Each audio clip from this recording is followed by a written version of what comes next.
Hola chicos, vamos terminando ya la semana 11 y en este día 5 vamos a trabajar el área de matemática con la actividad titulada ¿Cómo las matemáticas me ayudan a tomar decisiones? Y como siempre van a proponerse algunos problemas. Para que puedan desarrollar estos problemas, vamos primero a recordar algunos temas. Un tema a recordar es la comparación de números. Vamos a comparar estos dos números. Cada uno está conformado por 6 cifras. Para compararlos, puedo hacer uso del tablero de valor posicional. Y siempre empezaré observando las cifras de izquierda a derecha y que tengan el mismo orden.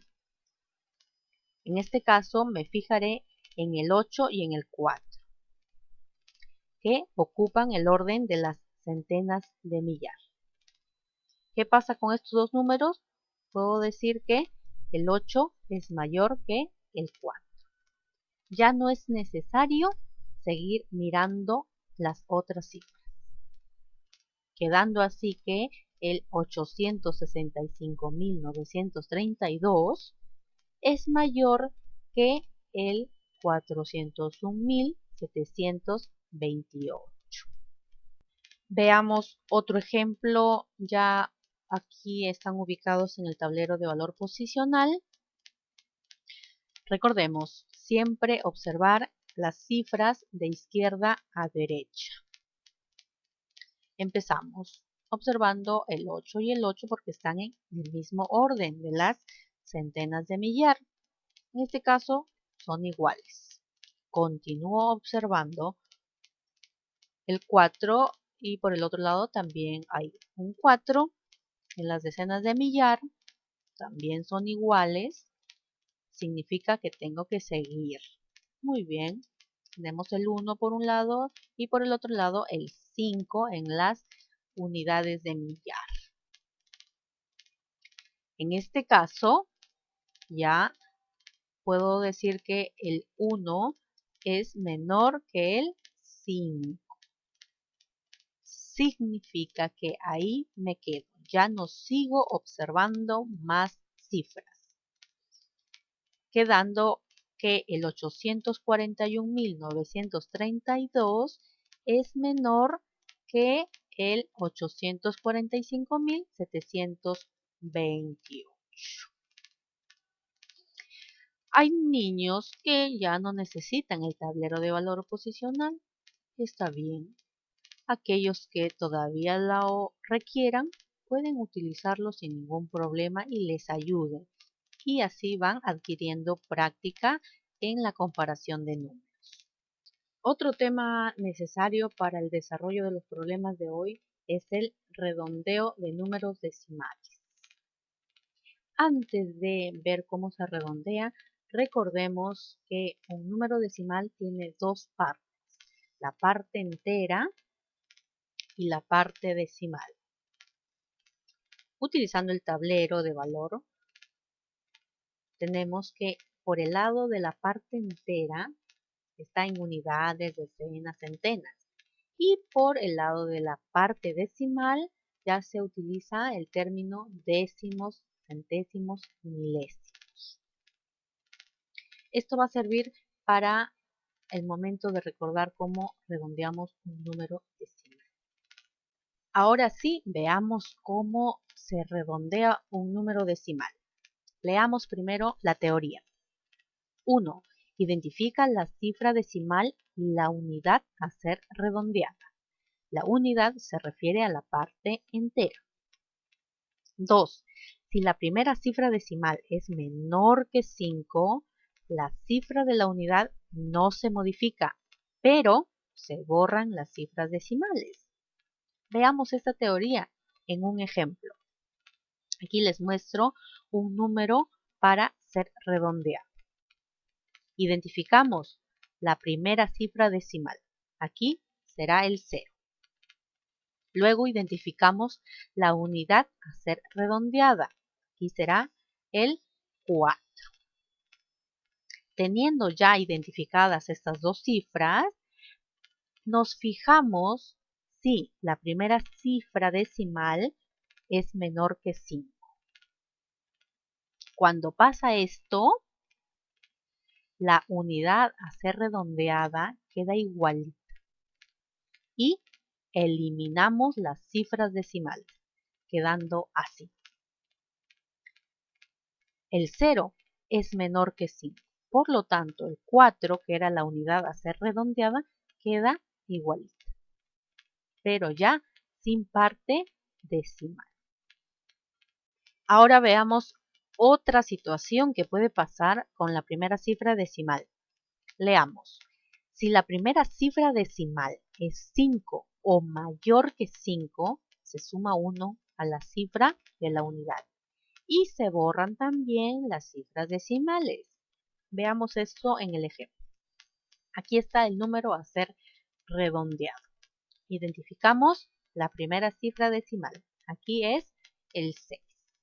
Si esta primera cifra decimal es igual o mayor que 5, significa que la unidad a ser redondeada, o sea, el 3 en este caso, va a aumentar en 1, se le va a sumar 1, quedando aquí 4. Y la parte decimal también se elimina. Y así quedaría el número redondeado. Seguimos recordando otro tema. Como se dan cuenta, a veces para desarrollar un problema matemático se requiere tener conocimiento y recordar varios temas a la vez. Aquí seguimos con la multiplicación de números enteros con decimales. Aquí está un ejemplo. Por un lado tenemos el 641,85, que es un número decimal, y por el otro lado el 4, que es un número entero. ¿Cómo se procede en estos casos? Paso 1. Colocamos los dos números de tal manera que el que tiene más cifras quede en la parte de arriba y el más corto, el que tiene menos cifras, en la parte de abajo. No importa si es decimal o entero. La ubicación debería quedar así. Paso 2. Resolvemos la multiplicación de manera común, como siempre las resolvemos. Paso 3. Luego de haber desarrollado la multiplicación y ya tener el resultado, vamos a contar las cifras decimales que tiene el número para que en el resultado también tenga la misma cantidad de cifras decimales. Aquí tenemos la multiplicación, ya está su resultado. En el número que multipliqué tiene dos cifras decimales, que es el 85. Por lo tanto, en el resultado también debe tener dos cifras decimales luego de la coma, quedando así el 40. Luego de haber recordado algunos temas que van a ser necesarios para resolver los problemas propuestos para hoy, empecemos con el primero. Nos dice, Paco es un estudiante de sexto grado, hijo de un agricultor de Apurímac. En sus investigaciones sobre la agricultura en el Perú, encontró en la página del Minagri información de su región sobre el cultivo de diferentes productos, el rendimiento de cada producto por hectárea y el precio en chacra de cada cultivo.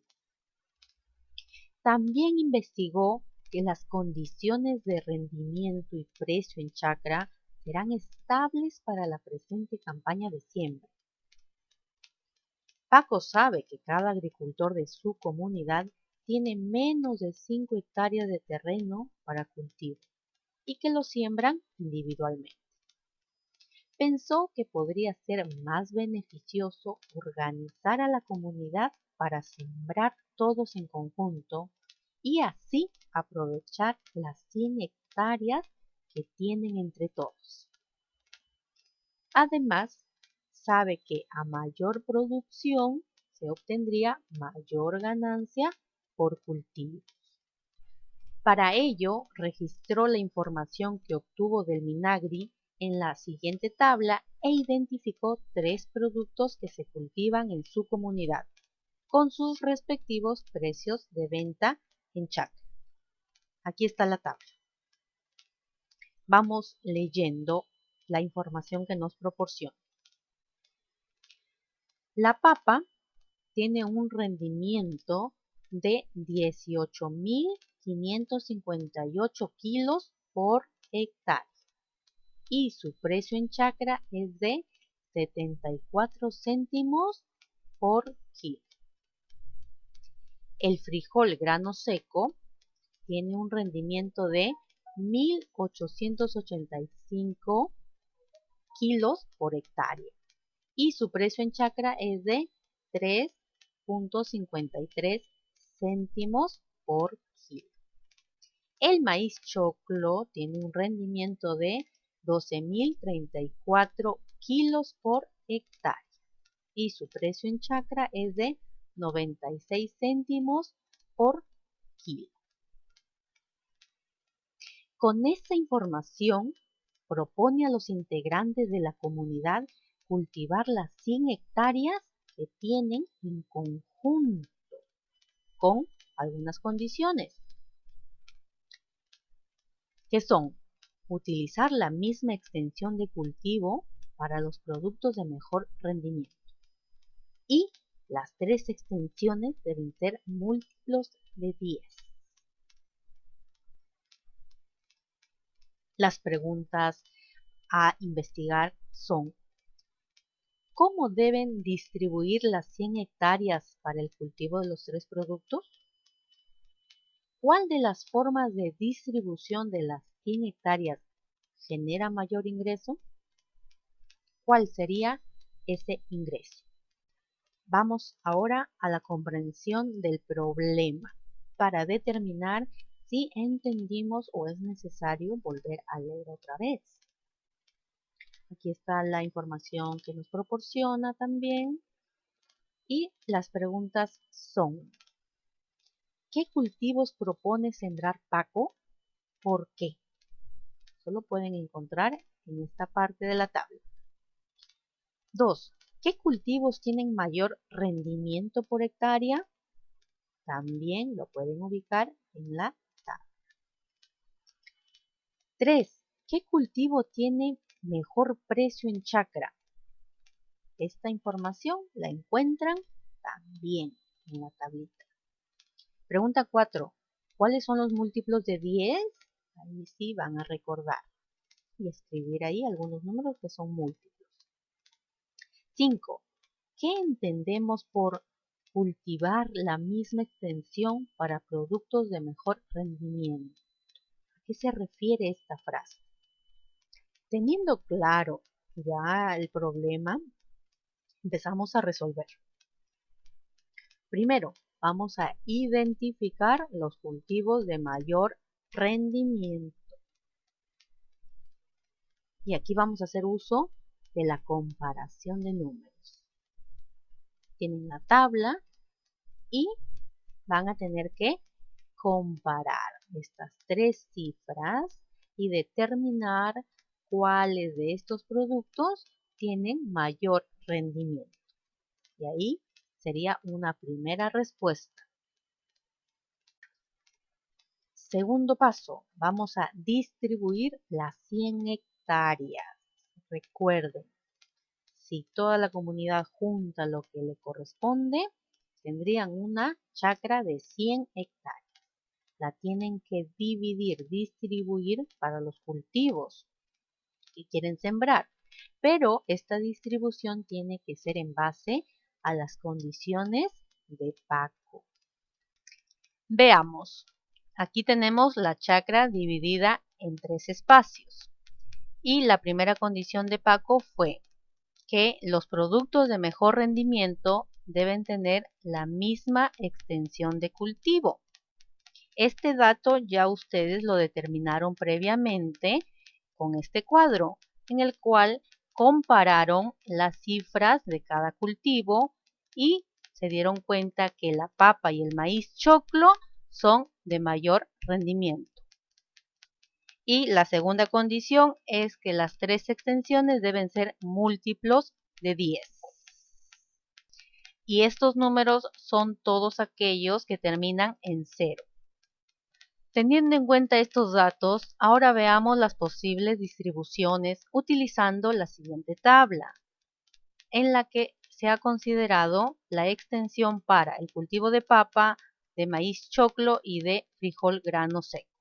Además de tener 4 opciones de distribución.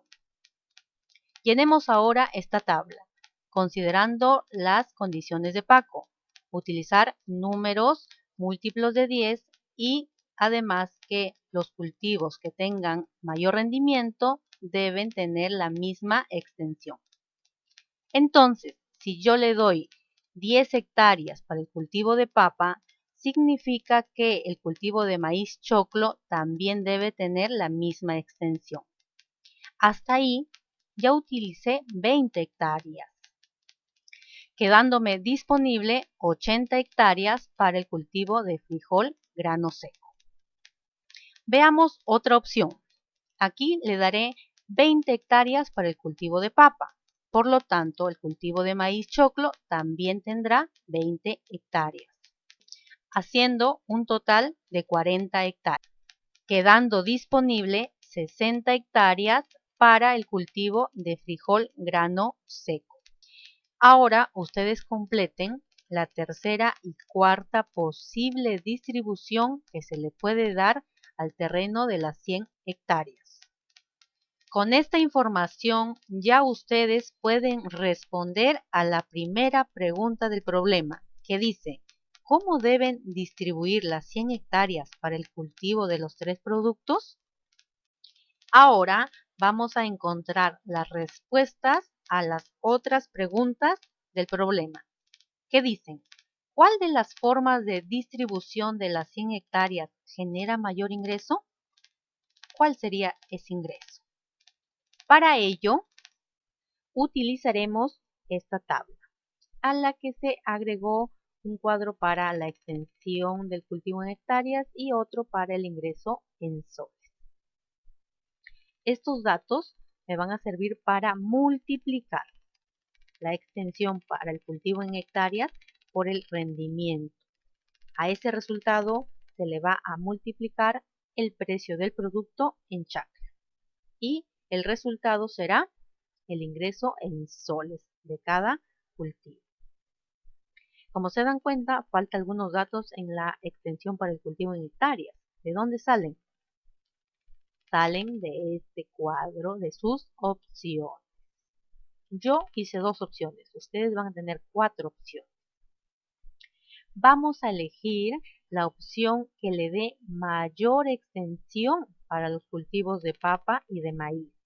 En mi caso, voy a elegir el de 20. Y esos datos los escribo en mi tablita para poder realizar las multiplicaciones. Ahí están los datos. Ahora sí, paso a multiplicar y sacar el ingreso en soles de cada uno de los productos. Teniendo ese resultado, voy a sumar para encontrar el total. Ese total es de la opción que elegí de mi tabla, pero yo tengo 4 opciones. Entonces haré lo mismo con la otra opción. Basta que haga de 2 opciones, de las opciones que le dieron mayor extensión a los cultivos de papa y de maíz. Ya teniendo esos 2 totales, voy a comparar y elegir la que más da de ganancia.